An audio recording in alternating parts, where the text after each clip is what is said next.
Hello guys, मैं हूं मनीष वर्मा और आप देख रहे हैं learn of techno. Dear friend, आज ही हमारा थ्योरी का सेशन है। इसमें हम जो पढ़ रहे हैं फ्री हैंड्स के बारे में पढ़ रहे हैं, जिसमें हम पहले की क्लास में पेंटागन्स वगैरह के बारे में देखा था। अभी क्या है, जैसे कि ये जो फ्री हैंड होते हैं उनकी माप को स्थानांतरण करना, किस प्रकार से इनको स्थानांतरण किया जाता है, उसके बारे में हम देखेंगे आज की क्लास में। ठीक है, चलिए क्लास को शुरू करते हैं। और इससे पहले मैं आपको बता देता हूँ कि हर शाम 8 बजे आपको मिलेगा एक नया वीडियो ओनली हमारे चैनल पर, तो आप हर शाम 8 बजे विजिट करना ना भूलें। चलिए क्लास को शुरू करते हैं। इसमें फर्स्ट है हमारा वस्तु से मुक्त हस्त आरेख में माप का स्थानांतरण, transferring measurement for the object of the free hand drawing. तो इसमें क्या दिया हुआ है कि जैसे ट्रांसफ़र करना है हमें, माप को स्थानांतरण किस प्रकार से किया जाता है उसके बारे में हम देखेंगे। आरेखन या ड्राइंग में रचना करते समय बिंदु को शुद्धता एक्यूरेसी से लगाने के लिए कठोर व नुकीली पेंसिल, हार्ड एवं शार्प पेंसिल का प्रयोग है वो करते हैं, अथवा ग्राफ पर लगाए गए बिंदुओं को अधिक पारदर्शी बनाने के लिए इंक के बिंदुओं का भी प्रयोग कर सकते हैं।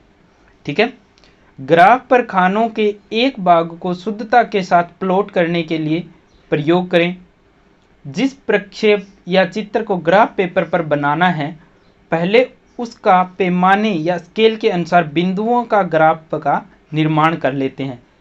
यह ग्राफ वह साधन है जिस पर मापों का स्थानांतरण सबसे सुरक्षित तरीके से किया जा सकना संभव है। ग्राफ पर बिंदुओं का समावेश कर उसके बाद सभी बिंदुओं को क्रमश आपस में मिलाकर उसकी आकृति वो तैयार कर लेते हैं। जैसे कि हमने देखा होगा, जो छोटी क्लास होते हैं उनके बच्चों के लिए जो चित्रस वगैरह आते हैं, जो फिगर्स आते हैं, तो उनमें क्या होते हैं, डॉट डॉट डॉट डॉट दिए होते हैं और उनको आपस में मिलाना रहता है। उसके ऊपर क्या क्रम संख्या लगी होती है, 1 2 3 4। तो उनको जब आपस में मिलाते हैं तो एक क्या है, आकृति बनकर एक आकृति उभरती है जो हमारे सामने आती है। तो उसी के बारे में इसमें बताया हुआ है। जैसे कि अगर हम इसमें देखें तो इसमें क्या है, ये डॉट्स दिए हुए हैं, जैसे कि यहाँ डॉट्स है, यहाँ डॉट्स है, ये डॉट्स हैं, ये क्या है, सभी डॉट्स दिए हुए हैं और इनको आपस में मिलाकर क्या बना दिया, एक हमारी ड्राइंग तैयार हो गई।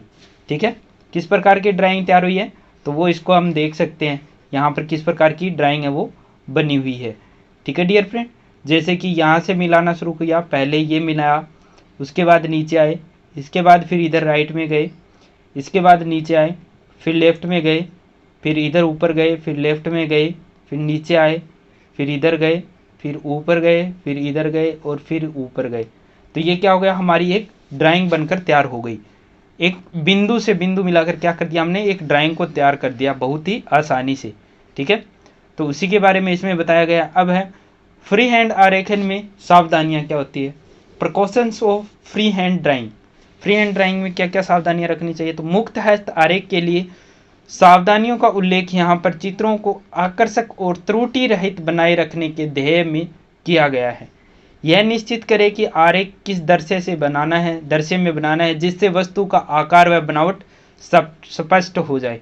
ठीक है, किस दृश्य में बनाना है, यानी कि थर्ड एंगल में बनाना है, फर्स्ट एंगल में बनाना है, 3D में बनाना है, 2D में बनाना है, किस टाइप में बनाना है। ठीक है, वस्तु की विमाएँ निश्चित करें। वस्तु की विमाएँ यानी कि उसकी जो लंबाई होती है, उसकी जो माप होती है, उसको निश्चित करें।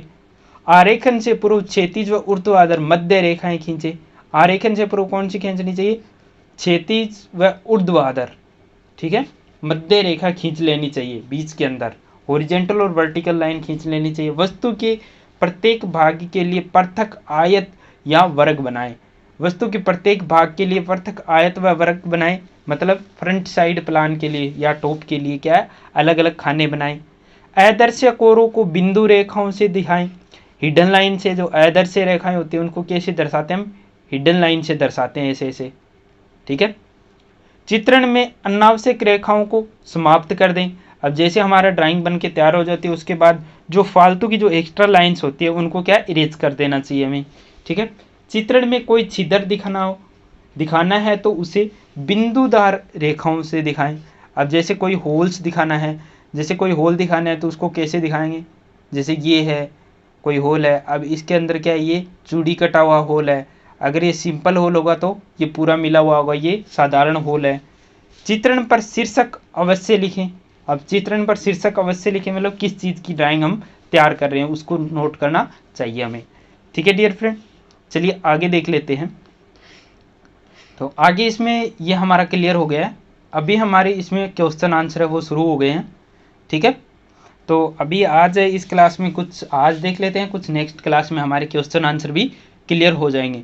ठीक है, तो क्वेश्चन आंसर वो इसलिए इम्पोर्टेंट होता है कि अभी जो एग्ज़ाम्स होते हैं, जैसे कि ऑनलाइन एग्ज़ाम्स चल रहे हैं, तो उनमें क्या ऑब्जेक्टिव टाइप क्वेश्चन दिए होते हैं, तो क्या ये जो शॉर्ट क्वेश्चन होते हैं वही ज़्यादा इम्पोर्टेंट रहते हैं।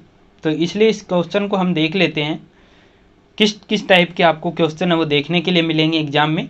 तो वो सभी प्रकार के क्वेश्चन ये दिए हुए हैं, इसके अलावा आपको बाहर से कुछ नहीं पूछा जाता। ठीक है डियर फ्रेंड, आप क्लास को दिल से अटैच होकर देखेंगे तो आपको अलग से पढ़ने की कोई आवश्यकता नहीं है। एक बार ध्यान लगाकर आप क्लास लगा लीजिए, आप निश्चित ही क्लियर कर जाएंगे। ठीक है, तो फर्स्ट है, कुछ समतल ज्यामितीय आकृतियाँ 4 से अधिक रेखाओं द्वारा घिरी हुई होती है तथा सभी भुजाएं संलग्न और कोण एक दूसरे के बराबर होते हैं। इस समतल आकृति को क्या कहते हैं? अब जैसे कि सभी कोण है वो भी बराबर है और सभी भुजाएं हैं वो भी क्या है, बराबर है, तो उसको क्या कहते हैं? जैसे कि इसके जो सारे कोण हैं वो भी क्या होंगे, बराबर होंगे, ये जो कोण है सारे, और जो इसकी भुजाएं हैं यानी कि ये जो लंबाई है इनकी यहाँ से यहाँ तक वो भी क्या है, सभी की बराबर है। तो वो कौन सा होगा? वो होगा हमारा रेगुलर पॉलीगॉन। रेगुलर पॉलीगॉन में क्या होती है, सभी भुजाएं और कोण है वो समान होते हैं। नियमित बहुभुज की सभी भुजाएं संलग्न व कोण एक दूसरे के बराबर होते हैं। नियमित बहुभुज यानी रेगुलर पॉलीगॉन। इरेगुलर पॉलीगॉन कौन सा होता है? जिसकी क्या सभी भुजाएं समान नहीं होती है। नियमित और अनियमित बहुभुज में भिन्नता को चित्र द्वारा प्रदर्शित कीजिए। अब क्या है, रेगुलर और इरेगुलर पॉलीगॉन में भिन्नता को, तो ये क्या है, रेगुलर तथा इरेगुलर बहुभुज के निम्नलिखित चित्र द्वारा प्रदर्शित किया गया। अभी इन फिगर में देख लेते हैं, आसानी से समझ आ जाएगा। वैसे हमने क्लास में इनको क्लियर किया था कि रेगुलर पॉलीगॉन कौन सा होता है, इरेगुलर कौन सा होता है। तो ये कौन सा है, नियमित बहुभुज रेगुलर पॉलीगॉन। ये कौन सा, अनियमित बहुभुज इरेगुलर पॉलीगॉन। तो रेगुलर पॉलीगॉन में क्या होता है, ये जो सभी कोण है ये क्या एक दूसरे के बराबर है और इन सभी कोणों का योग होगा वो कितना होगा, 360 डिग्री के बराबर होगा। इन सभी कोणों का योग कितना होगा, 360 डिग्री होगा। और इसकी जो प्रत्येक भुजा है यहाँ से लेकर यहाँ तक, इसकी दूरी, इन भुजाओं की जो लंबाई है या इन भुजाओं की जो दूरी है, लंबाई जो है वो आपस में क्या होगी, हमेशा समान रहेगी। कोणों का योग और भुजाओं की दूरी है वो हमेशा बराबर रहेगी। वो कौन सा होगा, रेगुलर पॉलीगॉन होगा। इरेगुलर पॉलीगॉन कौन सा है, ये आगे वाला है, ये इरेगुलर पॉलीगॉन है। ये कोण इसका अलग है, ये कोण अलग है, ये कोण अलग है, ये कोण अलग है, क्योंकि ये जो कोण बन के आ रहा है ये अलग है, ये कोण अलग है। ठीक है, ये कोण अलग है, ये क्या सभी कोण इसके क्या अलग अलग है। भुजाओं की लंबाई देखें तो इस भुजा की लंबाई यहाँ तक कम है, इसकी कितनी ज़्यादा है, इस भुजा की कम है, इस भुजा की और कम है। तो ये क्या हो गया, इसकी ना तो भुजाएं बराबर है और ना ही इसके कोण बराबर है। तो ये कौन सा होगा, इरेगुलर पॉलीगॉन हो गया। ठीक है, नेक्स्ट है, बहुभुज के बाह्य कोणों का योग नियत होता है। बहुभुज के बाह्य कोणों का योग के योग का मान बताइए। तो अभी जस्ट मैंने आपको बताया था कि जो बहुभुज होता है इसके सभी कोणों का योग कितना होता है, तो 360 डिग्री के बराबर होता है। ठीक है, इनके सभी कोणों का योग होगा ना जो, वो कितने डिग्री के बराबर होगा, 360 डिग्री के बराबर होगा बाह्य कोणों का योग। ठीक है, पंचभुज का आरेख बताएं। अब क्या कई बार एग्जाम में ऐसे भी आ जाता है कि पंचभुज, षटभुज, सप्तभुज, ठीक है, pentagon, hexagon, octagon, heptagon, nonagon, decagon, undecagon, इनके फिगर बनाने भी आ जाते हैं एग्जाम में। तो पहले की क्लास में हमने ये भी क्लियर किए हैं सारे। ठीक है, जैसे कि इसमें पूछा है पंचभुज का चित्र बनाना, तो ये फिगर इसमें बनाया हुआ है। नेक्स्ट में पूछा है अष्टभुज और नवभुज, ओक्टागन और नोनागन की। ठीक है, तो आकृति बनाइए। तो ये कौन सी है, ओक्टागन है, ये नोनागन है, इनकी आकृति है। ठीक है, नियत से 50 मिलीमीटर दूरी पर स्थित नाभि वाले परवलय की रचना ऑर्डिनेंस विधि द्वारा कीजिए। तो ये परवलय, वल्ले और परवलय ये नहीं आते हैं, बहुत कम चांस होते हैं कि बाई चांस आते हैं। फिर भी अगर ये क्वेश्चन में दिया हुआ है तो चलिए हम इसको देख लेते हैं। ऊपर इसका शायद फिगर भी मिल जाएगा हमें। तो ये क्या है, इसका फिगर दिया हुआ है। वैसे नहीं आते हैं, बहुत कम चांसेस होते हैं कि इनके आने के। ठीक है डियर फ्रेंड, तो ये इसका फिगर आप एक बार देख सकते हैं, इसकी आकृति है वो बनाई हुई है। नेक्स्ट हमारा क्वेश्चन है 80 मिलीमीटर तथा 60 मिलीमीटर भुजा वाले समांतर चतुर्भुज पर परवलय वक्र की रचना कीजिए। अब यहाँ पर कौन सा 80 मिलीमीटर और 60 मिलीमीटर की परवलय की रचना की है। ठीक है, तो ये 80 मिलीमीटर इसकी क्या है, लेंथ है, और 60 मिलीमीटर क्या है, इसकी विड्थ है, चौड़ाई है। ठीक है, तो यही इसमें दर्शाया हुआ है। चलिए नेक्स्ट देख लेते हैं। नेक्स्ट इसमें दिया नीचे दिए गए चित्र में कौन सा सांकव काट प्रदर्शित किया गया है। डियर फ्रेंड, इस प्रकार के क्वेश्चन आपको देखने के लिए ज़्यादातर मिल जाएंगे कि नीचे दिए गए चित्र में कौन सा सांकव काट है वो प्रदर्शित किया गया है। तो ये क्या है, एक दीर्घवृत्त प्रदर्शित किया गया है। ठीक है डियर फ्रेंड, कौन सा वृत्त है, दीर्घवृत्त प्रदर्शित किया गया है, अंडाकार आकृति का। ठीक है, इलिप्स टाइप का दीर्घवृत्त। ठीक है डियर फ्रेंड, तो आप इनको है वो देख सकते हैं। इनको भी हमने क्या पीछे की क्लास में क्लियर किए थे। चलिए नेक्स्ट देख लेते हैं। नेक्स्ट है अभी हमारे क्या लघु प्रश्न उत्तर वो शुरू हो गए हैं। चलिए कोई बात नहीं है डियर फ्रेंड, अभी थोड़े इसमें से भी देख लेते हैं, उसके बाद में नेक्स्ट क्लास में हम बाकी क्लियर कर लेंगे। तो चलिए इसमें क्या है, फर्स्ट क्वेश्चन क्या है, बहुभुज किसे कहते हैं, बहुभुज को उसकी भुजाओं के आधार पर किस प्रकार से वर्गीकृत किया गया है, वर्णन कीजिए। अब पाठ्यक्रम पुस्तक पेज पर 25, 26 और 27 पर देखें तो ये इसमें दिया हुआ है। बट मैं आपको बता देता हूँ कि बहुभुज है वो किसे कहते हैं। तो बहुभुज है उसके बाह्य कोणों का योग होगा वो 360 डिग्री के बराबर मिलेगा। और ये पोलियोगन जो होते हैं वो दो प्रकार के होते हैं, रेगुलर और इरेगुलर पोलियोगन। रेगुलर पोलियोगन के सभी आंतरिक कोण और सभी कोण और उसकी भुजाएं हैं वो बराबर होगी, और इरेगुलर पोलियोगन की कोण और भुजाएं हैं वो बराबर नहीं होगी। रेगुलर पोलियोगन में कौन से आते हैं, हमारा जैसे पंचभुज है, पेंटागन है, हेक्सागन है, ओक्टागन है, हेप्टागन है, नोनागन है, डेकागन है, अनडेकागन और ड्यूडेकागन है।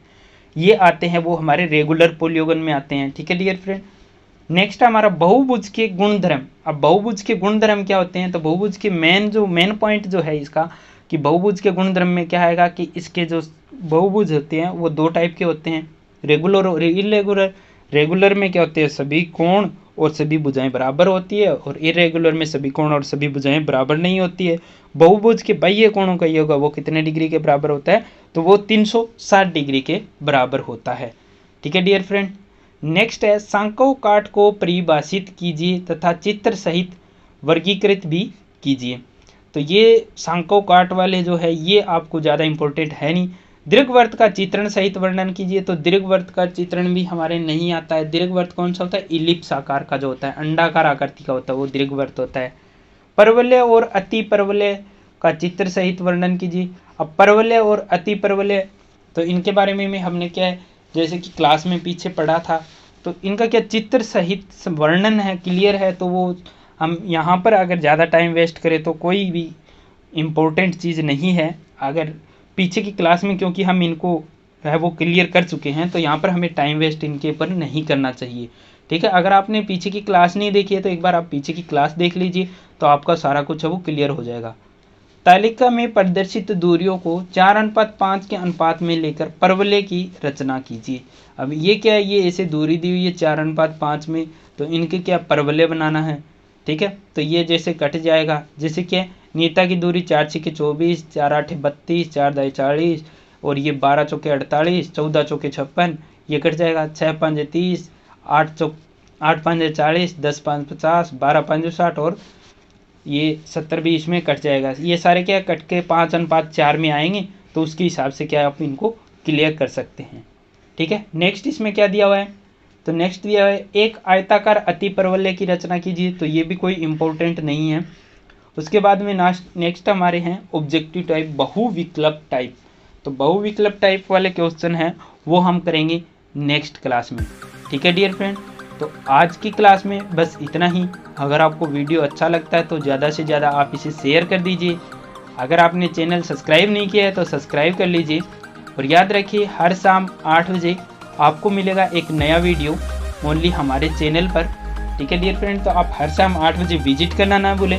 किसी प्रकार का आपको डाउट रहता है डिस्क्रिप्शन में आपको नंबर दिया हुआ है, आप कॉन्टैक्ट कर सकते हैं, व्हाट्सअप कर सकते हैं। आप हमें टेलीग्राम और इंस्टा पर ज्वाइन करना चाहते हैं तो डिस्क्रिप्शन में आपको लिंक दिया हुआ है, वहाँ से आप हमें ज्वाइन भी कर सकते हैं। ठीक है dear friend, thanks for watching and bye bye.